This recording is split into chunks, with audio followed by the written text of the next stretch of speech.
പരിശുദ്ധമായ ദീനിന് കളങ്കമേൽപ്പിക്കാൻ നമ്മൾ കൂട്ടുനിന്നാൽ അതിൻ്റെ ദുരന്ത ഫലം ഭയാനകമാണ്. ഒരു പക്ഷേ പലരും ചോദിക്കും, എന്തിനാണ് ഈ ആദർശത്തിൽ നിങ്ങൾ ഇങ്ങനെ കടുപിടുത്തം പിടിക്കുന്നത്? കുറച്ചൊക്കെ ഒരു വിട്ടുവീഴ്ചയായിക്കൂടെ? കുറച്ചൊക്കെ ഒരു അയവ് കാണിച്ചുകൂടെ? എൻ്റെ പ്രിയപ്പെട്ടവരെ, ഇന്നലകളിൽ നമ്മുടെ മുൻഗാമികൾ ഈ വിഷയത്തിൽ വിട്ടുവീഴ്ചയില്ലാത്ത സമീപനം സ്വീകരിച്ചിട്ടില്ലായിരുന്നുവെങ്കിൽ നമ്മളൊന്നും സുന്നിയാകുമായിരുന്നില്ല. അത് വളരെ ഗൗരവമുള്ള വിഷയമാണ്. ഞാൻ ഏറ്റവും വലിയൊരു അനുഭവം പറയാം. അനുഭവമാണുള്ള ഏറ്റവും വലിയ പാഠം.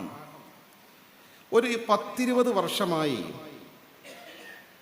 ദുബൈയിൽ UAE വർഷത്തിൽ 2 തവണയെങ്കിലും ശരാശരി പോകുന്ന ഒരാളാണ് ഞാൻ. ആദ്യമൊക്കെ UAE പോയിരുന്ന ഘട്ടത്തിൽ വിശുദ്ധ റമദാനിൽ കണ്ടിരുന്ന കാഴ്ച പറയാം.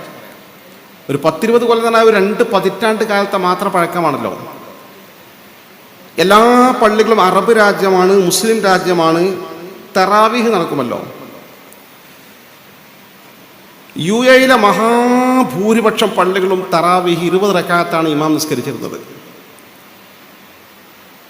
എന്നാൽ ഒരു 8 റക്അത്ത്, 10 റക്അത്ത്, 12 റക്അത്തൊക്കെ 2, 4, 5, 6, 8 ആളുകളൊക്കെ എഴുന്നേറ്റ് പോകും. അത് ചില്ലറ ആളുകൾ. വലിയ പള്ളികൾ ധാരാളം ആളുകളുണ്ടാകും, വേക്കത്തെ സൊഫിന്ന് കുറച്ച് ആളുകൾ പോകും. അത് ക്രമാനുഗതമായി ആ പോകുന്ന ആളുകളുടെ എണ്ണം കൂടി കൂടി കൂടി വന്ന്, കാരണം ബിദ്അത്തിന്റെ പ്രചരണം, ലഘുലേഖകൾ, അന്നൊക്കെ സീഡികൾ പള്ളികൾ വെച്ച് സൗജന്യമായി വിതരണം ചെയ്യാൻ നിരന്തരമായ അറബിയിലുള്ള ലഘുലേഖകളും പ്രചരണങ്ങളും പ്രഭാഷണങ്ങളും ക്ലാസ്സുകളും ഈ സീഡികളും സൗജന്യമായി നമുക്ക് ആർക്കും എടുത്തുകൊണ്ടോ അവിടെ പ്രത്യേകം ഒരു ബോക്സിൽ വെച്ചിട്ടുണ്ടാവും. നല്ല ഹെഡിങ് കൊടുത്ത് മനോഹരമായി തയ്യാറാക്കി വെച്ച സീഡികളും ലഘുലേഖകളും കളറിൽ. ഈ നിരന്തരമായ ബിദ്അഈ പ്രചരണം നിമിത്തം സാഹചര്യങ്ങൾ ക്രമാനുഗതമായി ഈ എഴുന്നേറ്റ് പോകുന്ന ആളുടെ എണ്ണം കൂടി കൂടി കൂടി വന്നു എന്ന് മാത്രമല്ല, ഇന്ന് നിങ്ങൾ UAE പോയാൽ തറാവീഹ് നിസ്കരിക്കണമെങ്കിൽ 20 റക്അത്തുള്ള പള്ളി എവിടെയാണ് കിട്ടുക എന്ന് അന്വേഷിക്കണം. അത് ഇവിടുന്ന് ഇങ്ങനെ പോയാൽ ഫസ്റ്റ് സിഗ്നലിൽ നിന്ന് ലെഫ്റ്റ് പോയി അടുത്ത റൈറ്റ്, അടുത്ത ലെഫ്റ്റ്, ഇങ്ങനെ പറഞ്ഞിട്ട് ഇന്ന ഒരു സ്ഥലത്തെത്തിയാൽ അവിടെ ഒരു പള്ളിയുണ്ട്, ഇത്ര കിലോമീറ്ററുകൾ പോയാൽ അവിടെ ഇമാം 20 റക്അത്ത് നിസ്കരിക്കുന്നു. വളരെ ദുർലഭമായി മാറി 20 റക്അത്ത് നിസ്കരിക്കുന്ന പള്ളികൾ. ഇനി അങ്ങനെ ഒരു പള്ളി ഉണ്ടെങ്കിൽ തന്നെ ആ പള്ളിയിൽ 20 റക്അത്ത് ഇമാം നിസ്കരിക്കാൻ നിൽക്കുമ്പോൾ 8 റക്അത്ത്, 10 റക്അത്ത്, 12 റക്അത്ത്, ഇവിടുത്തെ പോലെ ഒരു കൃത്യമൊന്നുമില്ല. ഇവിടെ 8 റക്അത്തായി നിർത്തും. അവിടെ ഒരു 8, 10, 12 ആയി കഴിഞ്ഞാൽ മുഴുവൻ ആളുകളെന്ന് പറയാം, ഏറെക്കുറെ 90% അറബികളും എഴുന്നേറ്റ് പോകും. ഈ 20 റക്അത്ത് നിസ്കരിക്കാൻ ബാക്കി നിൽക്കാറെന്നോ പാകിസ്ഥാനികളും മലയാളികളും മാത്രം. എത്ര പെട്ടെന്നാണ് 20 വർഷം കൊണ്ട് വന്ന ചേഞ്ച്. തറാവീഹ് നമ്മൾ പ്രത്യക്ഷത്തിൽ കാണുന്ന ഒരു ഉദാഹരണം മാത്രമാണ്. അവരാശയം മാറിയിട്ടുണ്ടല്ലോ. എൻ്റെ പ്രിയപ്പെട്ടവരെ, അവിടെ പ്രശ്നം എന്താ? അവിടെ പ്രതിരോധിക്കാൻ, ബിദ്അത്തിനെതിരെ ആവശ്യമായ സമയത്ത് പ്രചരണം നടത്താൻ ആവശ്യമായ സംഘടിത സംവിധാനമില്ലാതെ പോയതുകൊണ്ട്, ഒരു സമസ്ത കേരള ജംഇയ്യത്തുൽ സാന്നിധ്യം അവിടെ ഇല്ലാതായത് പോയതുകൊണ്ടാണ് ഒരു 20 വർഷം കൊണ്ട് ബിദ്അഈ പ്രസ്ഥാനത്തിന് അവിടെയുള്ള അറബികളുടെ മനസ്സ് മാറ്റിയെടുക്കാൻ സാധിച്ചത്. അവിടെയാണ് സമസ്തയുടെ പ്രസക്തി. ഇത് കേവലമായ ഒരു വിഷയമല്ല സമസ്ത കേരള ജംഇയ്യത്തുൽ ഉലമയിൽ നമ്മൾ പ്രവർത്തിക്കുക എന്നത്. കേരളത്തിൽ അനന്തര ഫലമാണ് ഇന്ന് നമ്മൾ ഈ അനുഭവിക്കുന്ന, ആസ്വദിക്കുന്ന, നമ്മളൊക്കെ സുന്നിയിൽ നിൽക്കുന്നത്. മുജാഹിദ് പൊളിഞ്ഞു പോയത് വെറുതെ പോയതല്ല, നമ്മളൊന്നും അധ്വാനിച്ചിട്ടല്ല. നമ്മുടെ മുൻഗാമികളുടെ അധ്വാനത്തിന്റെ ഫല ഇന്നും ഈ ആളുകളെ ഉറപ്പിച്ചു നിർത്തുന്നത്. ബിദ്അത്തുമായി ഒരു കോംപ്രമൈസിനും അവർ തയ്യാറായിട്ടില്ല, ഒരു വിട്ടുവീഴ്ചക്കും തയ്യാറായിട്ടില്ല. അവരുമായി വേദി പങ്കിടാൻ പറ്റുമോ ഒരു അനിവാര്യ ഘട്ടത്തിൽ എന്ന ഒരൊറ്റ വിഷയത്തിന്റെ പേരിലാണ് 1985 നടന്ന സംഭവത്തിന്റെ പേരിലാണ് സമസ്തയിൽ നിന്ന് പിളർപ്പുണ്ടാക്കി ഒരു വിഭാഗം ഇറങ്ങിപ്പോയത്. ഒറ്റ പ്രശ്നം, രാജ്യത്തെ മുസ്ലിമീങ്ങൾ മൊത്തം ഗുരുതരമായ പ്രതിസന്ധി നേരിടുന്ന ഘട്ടത്തിൽ അതിനെതിരെ സമരം ചെയ്ത് വിജയിപ്പിക്കാൻ വേണ്ടി രാജ്യത്തെ മുസ്ലിങ്ങൾ ഒറ്റക്കെട്ടായി നിൽക്കുന്ന ഘട്ടത്തിൽ അവിടെ ബിദ്അത്തുകാരുമായി സഹകരിക്കാൻ പറ്റുമോ ഇല്ലേ എന്ന അഭിപ്രായ വ്യത്യാസം വന്നപ്പോൾ ഒരു വിഭാഗം ഇറങ്ങിപ്പോകേണ്ടി വന്നു.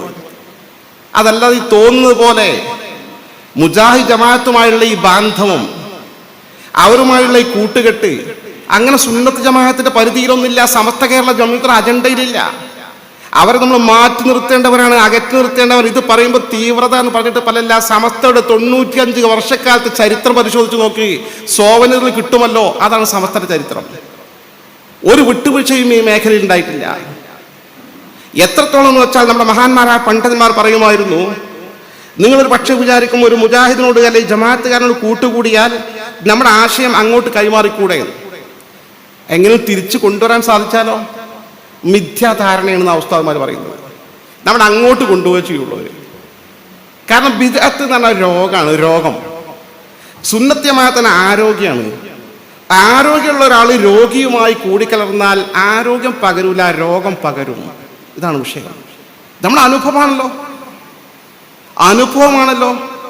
അത് ഉദാഹരണം പോലും മഹാനായ മർഹൂം നാട്ടിക മുസ്ലിം പറയുമായിരുന്നു, നവ്വറല്ലാഹു മർഖദ, അവരുടെയൊക്കെ കബറും അല്ലാഹു സന്തോഷഭരിതമാക്കി കൊടുക്കുമാറാകട്ടെ. ജന്നാത്തുൽ നഈമിൽ അവരോടൊപ്പം ഒത്തുകൂടാൻ അല്ലാഹു നമുക്കും തൗഫീഖ് നൽകി അനുഗ്രഹിക്കുമാറാകട്ടെ. നാട്ടിക ഉസ്താദ് പറയും, അത് സന്യാസിന്റെ താടി പോലെ ആയിരിക്കും. എന്താ സന്യാസിന്റെ താടി? സന്യാസിയുടെ വിശ്വാസം ഒരു ജീവനെയും കൊല്ലാൻ പാടില്ല. അങ്ങനെ ഇരിക്കെ നീണ്ട താടിയാണ് സന്യാസികൾ. സന്യാസിന്റെ താടിയിൽ ഒരു ഉറുമ്പ് കയറിക്കൂടി. ഉറുമ്പ് താടിയിൽ നല്ല ചെവിടെ കയറിക്കൂടിയാലും വലിയ അസ്വസ്ഥമായിരിക്കും. അങ്ങനെ ചൊറിഞ്ഞുകൊണ്ടിരിക്കും. എവിടെയാണെന്നാ ഉറക്ക ചൊറിയാൻ പറ്റുമോ? ഉറുമ്പ് ചത്തുപോകും. വലിയ പ്രയാസത്തിൽ ഇങ്ങനെ എടുക്കാൻ നോക്കി എങ്ങനെയും ഉറുമ്പനെ കിട്ടൂല. ഉറുമ്പനെ കൊല്ലാതെ പുറത്തെടുക്കണമല്ലോ. അവസാനം സന്യാസി ഇങ്ങനെ സങ്കടപ്പെട്ട് പ്രയാസപ്പെട്ട് അസ്വസ്ഥനായി ഇങ്ങനെ നടന്നു പോകുമ്പോൾ ഉറുമ്പിന്റെ വലിയൊരു കൂട് കണ്ടു. അപ്പൊ സന്യാസിക്ക് തോന്നി നല്ല ഐഡിയ ആണ്, താടിയൊക്കെ വെച്ചു കൊടുത്താൽ ഉറുമ്പിന്റെ കൂട്ടുകാരെ കാണുമ്പോൾ ഈ ഉറുമ്പ് അങ്ങോട്ട് എന്ത് ചെയ്തോളും, ആ കൂട്ടുക്ക് ഇറങ്ങിപ്പോയിക്കോളും. സന്യാസി താടി വെച്ചു കൊടുത്തു. എന്താ സംഭവിക്കുക? ആ ഉറുമ്പോടൊന്നായിട്ട് ഇങ്ങോട്ട് കയറി. ഇത് ബിദ്അത്തിന്റെ സ്വഭാവം.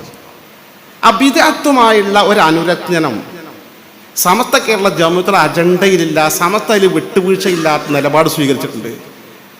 ഇത് പറയുന്നതിന്റെ പേരിൽ തീവ്രവാദി എന്ന് പറയുകയാണെങ്കിൽ ആ തീവ്രവാദ മുദ്ര ഏറ്റെടുക്കാൻ നമ്മൾ സന്നദ്ധരാകണം.